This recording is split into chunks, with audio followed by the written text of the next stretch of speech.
Hello everyone, welcome to my channel.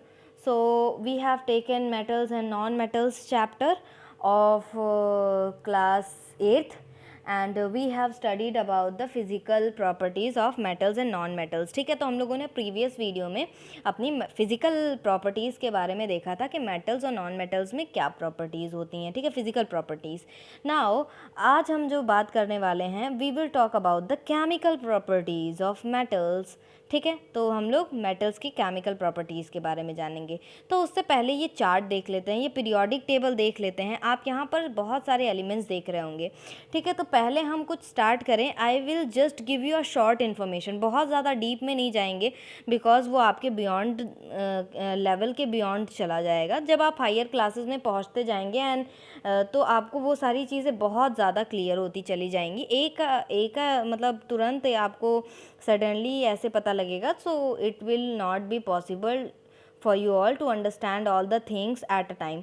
ठीक है, एक बार में आपको वो सारी चीज़ें नहीं समझ में आने वाली, तो धीरे धीरे करके हम लोग समझेंगे. ठीक है, तो है बेसिकली क्या कि इलेक्ट्रॉन्स. ठीक है, इलेक्ट्रॉन्स इलेक्ट्रॉन्स, ये जो एलिमेंट्स आप देख रहे हैं जैसे हाइड्रोजन है, लिथियम है, सोडियम है, और मैंने इसमें से कल बताया कि कुछ इसमें से मेटल्स हैं, कुछ नॉन मेटल्स हैं और कुछ मेटलॉइड्स भी हैं, कुछ एक्टिनॉइड मेटल हैं, कुछ नोबल गैसेस भी हैं, कुछ हेलोजेंस भी हैं.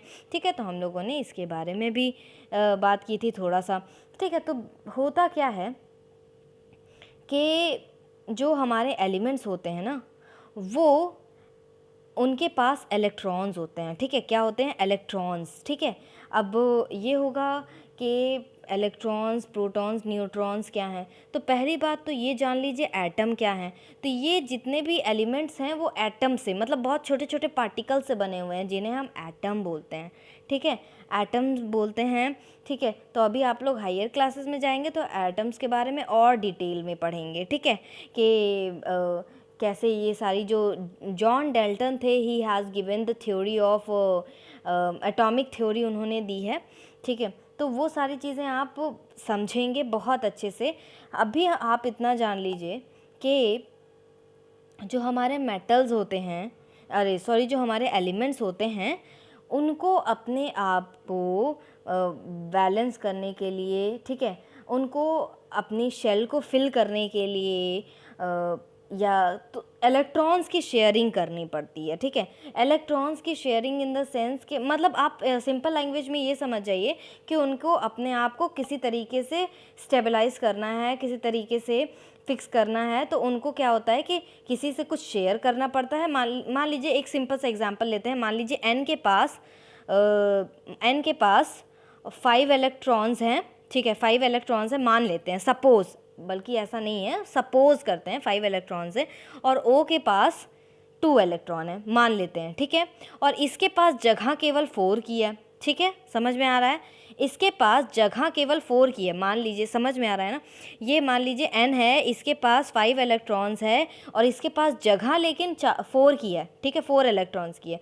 और ये है, ये मान लीजिए ऑक्सीजन है और इसके पास इलेक्ट्रॉन्स 2 हैं और इसको 1 इलेक्ट्रॉन की और ज़रूरत है क्योंकि इसके पास स्पेस जो है 1 का बाकी है.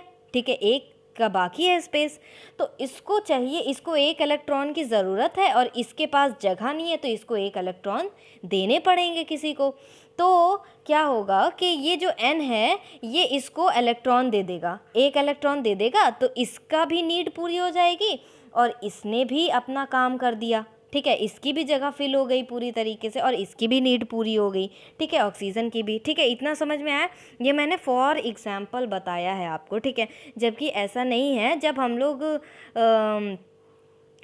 हम लोग अभी जैसे एटॉमिक नंबर दिया हुआ है ना बच्चों, जैसे ये 1 2 फिर 3 4 5 6 7 8 9, ये सारे एटॉमिक नंबर्स दिए हुए हैं.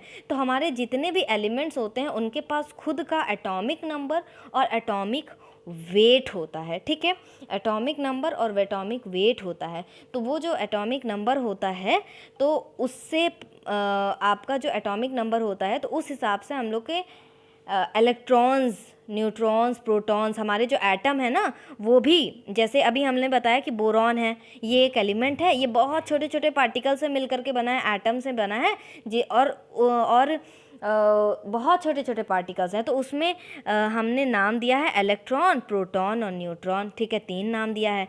तो होता ये है बेसिकली कि जो प्रोटॉन और न्यूट्रॉन होते हैं ये एकदम बीच में प्रेजेंट होते हैं, और इलेक्ट्रॉन्स ऐसे करके आपका साइड बाय साइड ऐसे करके साइड बाय साइड रहते हैं, ठीक है, इस तरीके से रहते हैं। तो ये इलेक्ट्रॉन्स आपके यहाँ प्रेजेंट रहते हैं और प्रोटॉन और न्यूट्रॉन आपके बीच में प्रेजेंट रहते हैं। तो सिंपल अभी आप इतना जानिए, सिंपली अभी बहुत बियॉन्ड द लेवल नहीं जाते हैं, ठीक है। सिंपल सी बात है कि जब भी कोई एक एलिमेंट इलेक्ट्रॉन लूज़ करेगा, मतलब कि उसको ज़रूरत नहीं होगी, तो वो अगर देगा किसी को, मान लीजिए इलेक्ट्रॉन्स अगर वो देगा, तो जब भी वो देगा, मान लीजिए इसने बोरॉन ने नाइट्रोजन को दिया, ठीक है, बोरॉन ने नाइट्रोजन को दे दिया, तो इसके पास आ जाएगा कौन सा चार्ज, निगेटिव चार्ज, ठीक है, और इसके पास आ जाएगा पॉजिटिव चार्ज क्योंकि इसने इलेक्ट्रॉन दिया है, ठीक है, और इसके पास आ जाएगा निगेटिव चार्ज क्योंकि इसने इलेक्ट्रॉन्स लिए हैं, ठीक है। इस तरीके से होता है। तो बेसिकली हमारे जो मेटल्स होते हैं उनके पास पॉजिटिव चार्ज होता है, और हमारे जो नॉन मेटल्स होते हैं उनके पास निगेटिव चार्ज होता है, ठीक है। अभी आप इतना समझिए, धीरे धीरे जब आप पीरियोडिक टेबल और जब आप एटम्स, मॉलिक्यूल्स आगे क्लासेस में पढ़ते जाएंगे तो वो चीज़ें आपको और इलेबोरेटेड होती चली जाएंगी। अभी हम लोग यहाँ पर बस शॉर्ट थोड़ा सा देखेंगे कि अच्छा ऑक्सीजन के साथ रिएक्ट किया तो क्या हुआ, वाटर के साथ रिएक्ट किया तो क्या हुआ, इस तरीके से अभी हम देखेंगे। अभी हम बहुत ज़्यादा डीप में हम लोग नहीं जा रहे हैं, ठीक है, बहुत ज़्यादा डीप में अभी हम लोग नहीं जाएंगे। तो क्या है, पहला है कि कभी भी कभी भी अगर मेटल्स जो हैं हमारे, जैसे मेटल्स मैग्नीशियम है, सोडियम है, पोटेशियम है, जिंक है, कॉपर है, एल्युमिनियम है, तो ये सारे जितने भी मेटल्स हैं कभी भी अगर ऑक्सीजन के साथ रिएक्ट करते हैं, ठीक है, कभी भी अगर ऑक्सीजन के साथ रिएक्ट करेंगे तो क्या होगा, तो दे विल फॉर्म ऑक्साइड, ठीक है, what they will form oxide, ठीक है। तो कभी भी अगर मेटल्स ऑक्सीजन के साथ रिएक्ट करते हैं तो क्या बनाते हैं, मेटल ऑक्साइड, जैसे कि यहाँ पे मैग्नीशियम लिया गया, उसके बाद ऑक्सीजन लिया गया, और जब दे विल कंबाइन, ठीक है, they will react with each other, तो हमें एक नया सब्सटेंस मिल रहा है मेटेलिक ऑक्साइड, जैसे मतलब मैग्नीशियम ऑक्साइड हमें मिल रहा था तो वो मेटल ऑक्साइड रहेगा। तो जो हमें मेटल ऑक्साइड मिलेगा वो आप कह सकते हैं कि जो हमें मेटल ऑक्साइड मिला, ठीक है, हमें जो मेटल ऑक्साइड फॉर्म हो रहा है, so they will be called as basic oxide, because जो हमें ये मेटल ऑक्साइड मिलेगा it will be basic in nature. क्या होगा, बेसिक इन नेचर। अब हम ये कैसे चेक करेंगे कि जो हमें मेटल ऑक्साइड है, जो हमारा मेटल ऑक्साइड बना हुआ है, ठीक है, रिएक्शन के बाद में, तो वो बेस है, ठीक है, वो बनता है, जो ऑक्साइड बनेंगे that will be basic in nature, ठीक है, बेसिक इन नेचर रहेंगे। लेकिन वो हमें पता कैसे चलेगा, तो सिंपल सी बात है कि जब हम जो हमारा बेस बना है, ठीक है, जब वो बेस बना है तो जब हम रेड लिटमस पेपर से टेस्ट करेंगे, ठीक है, तो वो जो रेड लिटमस पेपर है वो ब्लू में टर्न हो जाएगा, ठीक है। जो हमारा रेड लिटमस पेपर होगा they will turn into blue, ठीक है, they will turn into blue. So we will be able to understand कि जो हमारे मेटल्स हैं they are basic in nature, ठीक है, they are basic in nature, because जो हमारा जो रेड लिटमस पेपर रहेगा they will turn into blue litmus paper.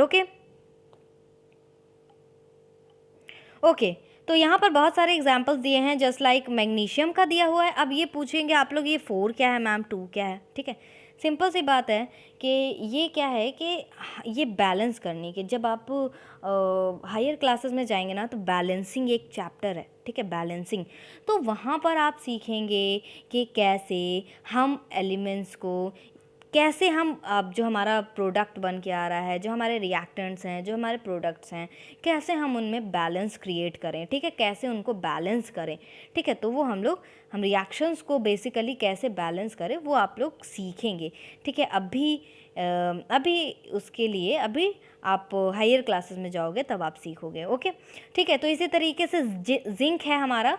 Zinc को हमने जब ऑक्सीजन के साथ रिएक्ट करवाया सो जिंक ऑक्साइड बन गया।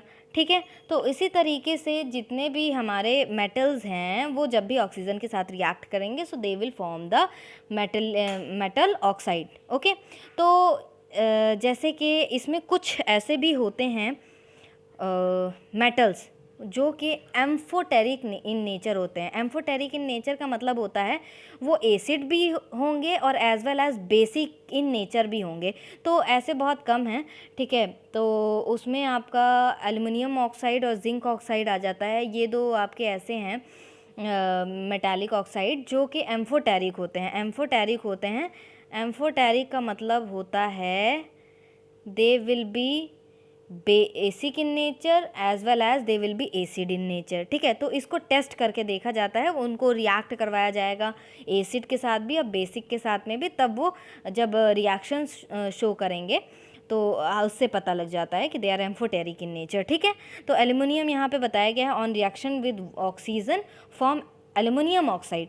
एल्युमिनियम ऑक्साइड ये बनाते हैं and which covers its surface and act as a protective layer to prevent further oxidation. ठीक है, जो फर्दर ऑक्सीडेशन होगा उसको प्रिवेंट करते हैं, so they form a protective layer. ठीक है,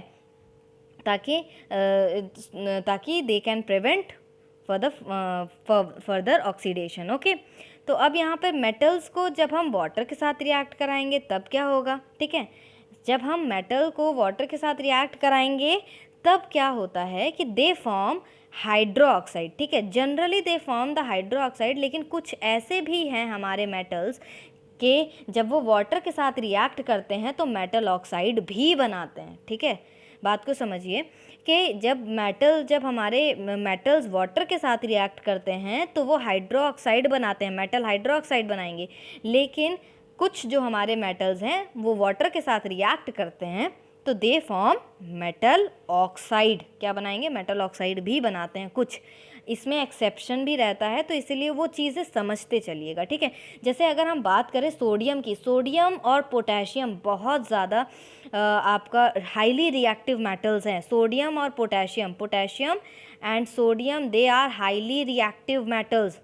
हाईली रिएक्टिव, हम लोग उनको ऐसे ही एयर में नहीं रख सकते, हम उनको ऐसे ही वाटर में नहीं उनका यूज़ कर सकते हैं, बिकॉज वो इतने रिएक्टिव होते हैं कि दे will produce a exothermic reaction और उससे बहुत ज़्यादा एक्सप्लोजन भी हो सकता है। ठीक है, तो जो हमारे सोडियम हैं, सोडियम और हमारा जो पोटेशियम है उनको हम लोग कैरोसिन में रखते हैं हमेशा। Sodium, very important question, sodium और पोटेशियम को हम हमेशा कैरोसिन में रखते हैं because they are highly reactive.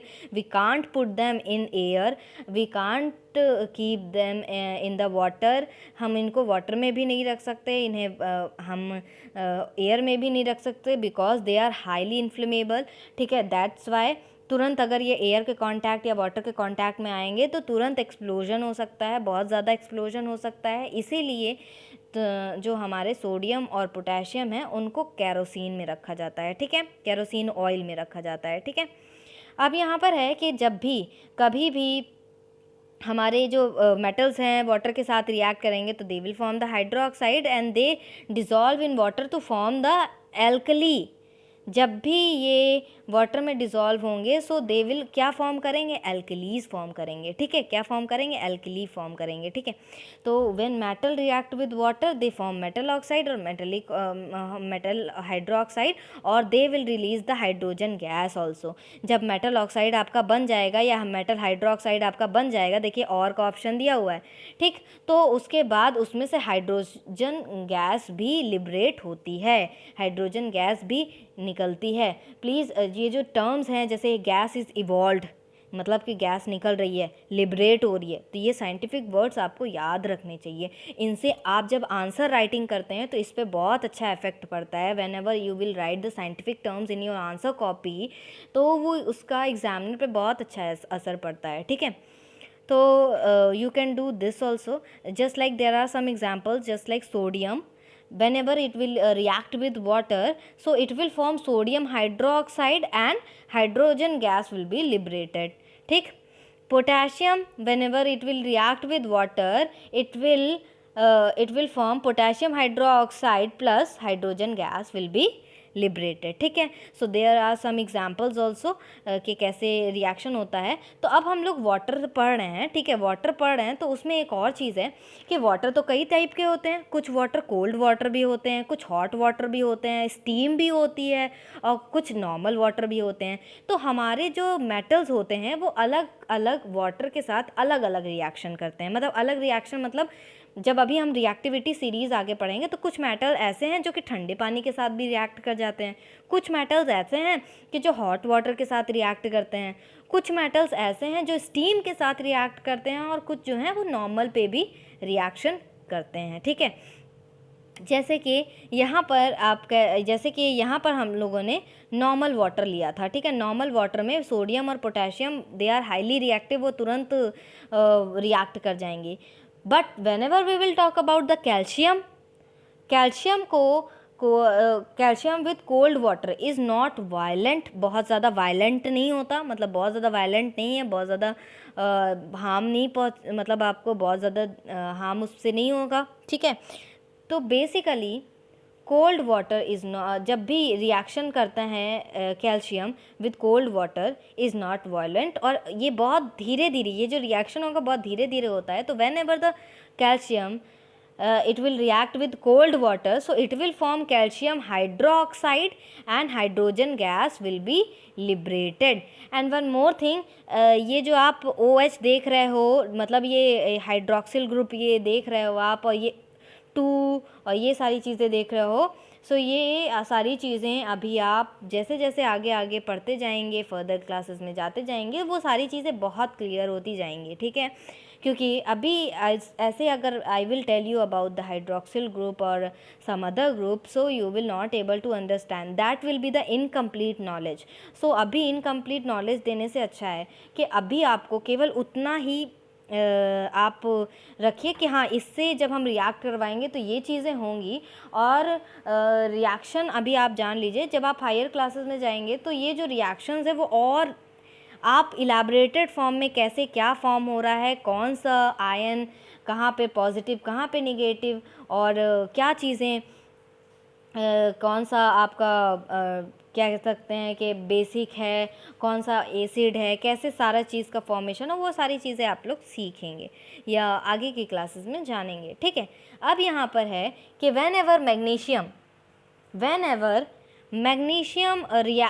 React with cold water, तो मैग्नीशियम है आपका जब कोल्ड वाटर के साथ रिएक्ट करता है तो वो बहुत ज़्यादा अच्छे से रिएक्ट नहीं करता है. अब if I will tell you, तो आपका जो मैग्नीशियम है वो हॉट वाटर के साथ बहुत अच्छे से रिएक्ट करता है. ठीक है.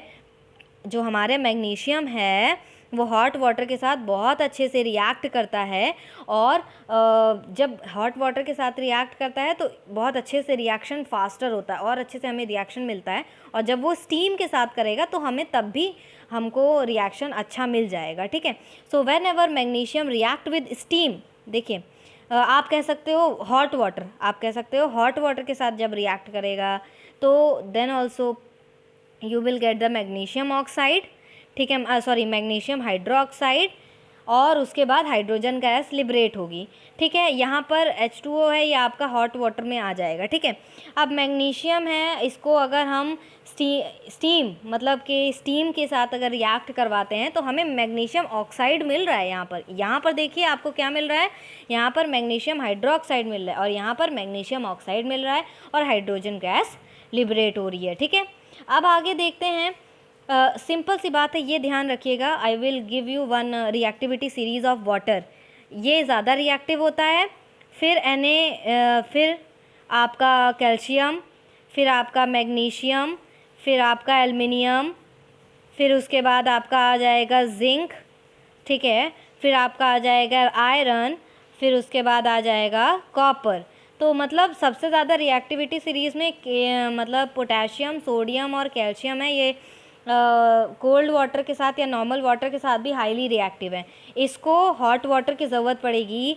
और एल्युमिनियम, जिंक और आयरन को बेसिकली ज़रूरत पड़ती है स्टीम की। और अगर हम कॉपर की बात करें तो यह रिएक्टिव नहीं होता है वो हॉट वाटर या वाटर के साथ में। ओके, मतलब इसकी रिएक्टिविटी सीरीज़ में से ये सबसे नीचे है, जल्दी नहीं रिएक्ट करता।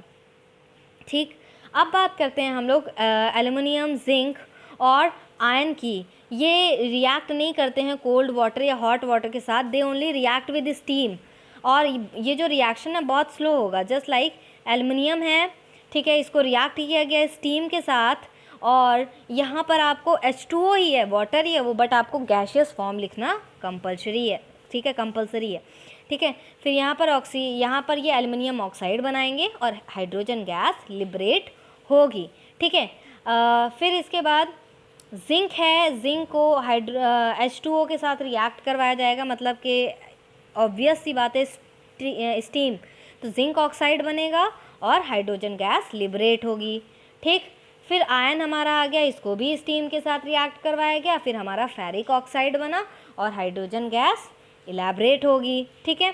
इसी तरीके से जो कॉपर है, सिल्वर है, गोल्ड है, वो रिएक्टिव नहीं होता है वाटर के साथ। इसीलिए तो लोग सोने की ज्वेलरीज वगैरह पहनते हैं हाथ में और अपने रिस्ट पे और पैरों में, क्योंकि वाटर के कांटेक्ट में हाथ, आपका हैंड तो बहुत ज़्यादा वाटर के कांटेक्ट में आता है ना, लेकिन वो जो ये हमारे ऐसे एलिमेंट्स हैं कि ये रिएक्टिव नहीं है वाटर के साथ, तो इन्हें लोग ऑर्नामेंट्स के रूप में उनको पहनते भी हैं, ठीक है।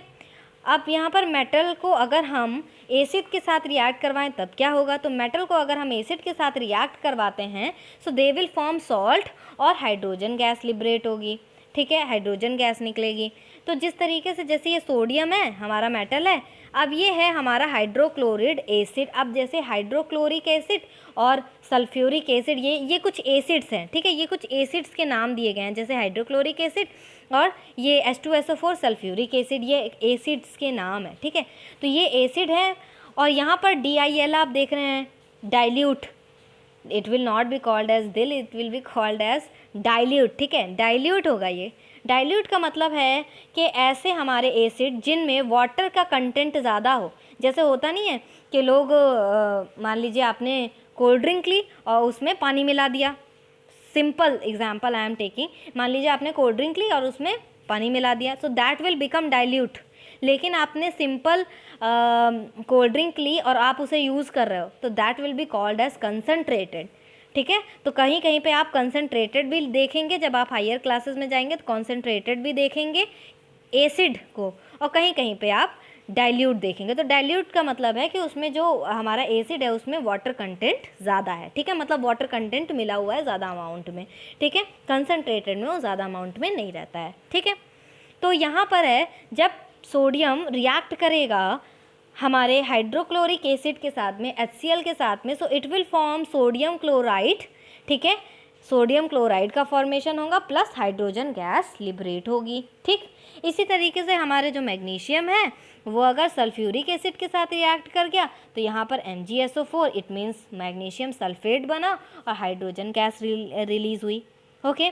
इसी तरीके से हमारा आयन है, ये हाइड्रोक्लोरिक एसिड के साथ जब रिएक्ट करेगा तो it will form a ferrous chloride and फिर हमारा हाइड्रोजन गैस लिबरेट होगा, ठीक है। तो यहाँ पर इस तरीके से होगा। अब यहाँ पर देख रहे होंगे आप लोग कि कुछ चीज़ों का डिस्प्लेसमेंट भी हो रहा है, तो अभी हम लोग डिस्प्लेसमेंट रिएक्शन भी देखेंगे, ठीक है। अभी है कि मेटल्स के साथ जब मेटल रिएक्ट करेगा बेसिस के साथ तब क्या होगा, तो पहली बात तो जो मेटल्स हैं, ज़्यादा तक मेटल्स बेस के साथ रिएक्ट ही नहीं करते हैं। बहुत इंपॉर्टेंट थिंग कि बहुत सारे मेटल्स ऐसे हैं, मोस्टली आप कह लो कि मेटल्स ऐसे हैं कि बेसिस के साथ रिएक्ट नहीं करते हैं, लेकिन कुछ मेटल हैं जो रिएक्ट करते हैं, just like lead, zinc, aluminium, they react with strong base. Strong base के साथ ही केवल वो रिएक्ट करते हैं and they will produce a compound of metal, एक कंपाउंड बनेगा मेटल का और हाइड्रोजन गैस लिबरेट होगी। लेकिन इसमें भी एक्सेप्शन है कि कॉपर, सिल्वर और gold they do not react with acid, acid के साथ वो रिएक्ट नहीं करते हैं, ठीक है। अब डिस्प्लेसमेंट रिएक्शन क्या है? डिस्प्लेसमेंट रिएक्शन बेसिकली क्या होता है कि मान लीजिए रिएक्टिविटी सीरीज़ में आ जाते हैं, ये हाईली रिएक्टिव है Na। अब आप हम Cu ले लेते हैं, कॉपर ले लेते हैं, ये हाईली रिएक्टिव नहीं है, क्योंकि देखिए रिएक्टिविटी सीरीज़ ऐसे चल रही है, मतलब सबसे ज़्यादा रिएक्टिव पोटेशियम, फिर सोडियम, फिर बेरियम, फिर कैल्शियम, मैग्नीशियम, इस तरीके से ये सीरीज़ चलती आ रही है और प्लैटिनम सबसे कम रिएक्टिव है, ठीक है।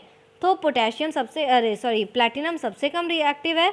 अब क्या हुआ कि अब क्या होगा कि अगर ये लेस रिएक्टिव है तो ऑब्वियस सी बात है, जब हम रिएक्शन करवाएंगे और उस जगह पर कॉपर है या गोल्ड है या सिल्वर है, तो ये जो हमारा सोडियम होगा उसको डिस्प्लेस करके उसकी जगह ले लेगा, क्योंकि ये लेस रिएक्टिव है और ये हाईली रिएक्टिव है, तो ये उसके साथ मतलब ये उसकी जगह ले लेगा। So that will be called as displacement reaction. अब जैसे इसका बहुत अच्छा एग्जाम्पल दिया हुआ है, we will take this example displacement reaction का। जैसे कि यहाँ पर एक कॉपर सल्फेट लिया गया है, कॉपर सल्फेट ब्लू कलर में होता है, ब्लू कलर का, ठीक है। टेस्ट ट्यूब लिया गया है और कुछ आयरन नेल्स ली गई हैं, ठीक है। इसमें क्या है कि अब क्या लेंगे, हम एक सॉल्यूशन लेंगे कॉपर सल्फेट का, ठीक है। कॉपर सल्फेट का सॉल्यूशन बोला गया है, मतलब थोड़ा सा वाटर मिक्स कर लिया है और कॉपर सल्फेट के क्रिस्टल्स डाल दिए, तो आपको वो बहुत आराम से वो आपका सॉल्यूशन तैयार हो जाएगा। अब उसमें हम लोग आयरन नेल्स डाल देंगे, जैसा कि यहाँ पर दिखाया गया है। अभी ये हमने कॉपर सल्फेट लिया था, मतलब कि कॉपर सल्फेट लिया, उसमें ये पानी डाला, ठीक है। कॉपर सल्फेट का हमने क्रिस्टल लिए और उसमें पानी डाला, ये ब्लू कलर का हो गया। अब हम उसमें आयरन नेल्स डाल देंगे, ठीक है। आयरन नेल हमने डाल दिया। अब क्या होगा कि अब आप कुछ देर बाद, अब उस सॉल्यूशन को ऐसे ही रहने दीजिए, आप कुछ देर बाद ये ऑब्ज़र्व करेंगे कि वो जो सॉल्यूशन है वो ग्रीन में टर्न होने लगा है। यहाँ पर आप देख, और आपके जो ये आयरन नेल्स हैं वो हल्का सा रेडिश ब्राउन कलर का डिपोजिशन उस पर होने लगेगा, जैसे आयरन के ऊपर रस्टिंग नहीं हो जाती है, इस तरीके से वहाँ पर होने लगेगा। ऐसा क्यों? क्योंकि जो आयरन है वो ज़्यादा रिएक्टिव है। रिएक्टिविटी सीरीज़ में देखिए ना, आयरन यहाँ पर है और कॉपर कहाँ पर है? कॉपर नीचे है, ठीक है। तो हमारा जो आयरन है वो ज़्यादा रिएक्टिव है एज़ कम्पेयर टू कॉपर। तो फिर हुआ क्या कि आयरन बिकम मोर रिएक्टिव, उसने क्या किया, कॉपर को डिस्प्लेस कर दिया, कॉपर को डिस्प्लेस कर दिया कॉपर सल्फेट से, कॉपर सल्फेट सॉल्यूशन से इसने इसको डिस्प्लेस कर दिया, क्योंकि ये ज़्यादा रिएक्टिव था। तो यहाँ पर कॉपर आपका अलग हो गया, मतलब कॉपर आपको अलग हो जाएगा और आपको ग्रीन, जो ये ग्रीन कलर का सॉल्यूशन दिखेगा, that will be called as ferrous sulphate. ये जो ग्रीन कलर का आप देख रहे हैं दैट इज़ फेरस सल्फेट, ठीक है, FeSO4, ठीक है। तो this I hope you all have understand this, ठीक है। क्योंकि डिस्प्लेसमेंट का मतलब है कि अगर कोई हाईली रिएक्टिव है तो उसकी जगह पर वो ले लेगा, उसका डिस्प्लेसमेंट कर लेगा, ठीक है। तो इतना समझ में आया। So please watch this reactivity series also and go through the chapter again. It will, I hope you all have understand the things very well. There are some of the things which are not in your course. I will say कि you will study in your higher classes basically. So आपका जो आपके जो concepts है वो और ज़्यादा clear होंगे, क्योंकि अभी यहाँ पर काफ़ी सारी चीज़ें हैं। अभी आप केवल जान लीजिए जब ये ऐसे इसके साथ रिएक्ट करेगा तो व्हाट विल फॉर्म, क्या फॉर्म होगा, ठीक है। आगे हम लोग जब हायर क्लासेस में जाएंगे, so there we will learn कि क्या, कौन सा, आप जब बैलेंसिंग करते हैं कितने मॉलिक्यूल्स हैं, कौन सा चार्ज लगेगा, ठीक है, क्या हम क्रॉस कराएंगे तो क्या होगा, वो सारी चीज़ें आप आगे चल के आपको समझ में आने वाली हैं, okay. So see you in the next video, and in the next video we will learn about the chemical properties of non metal, ठीक है। So please like, share and subscribe my video, and see you in the next video. Thank you.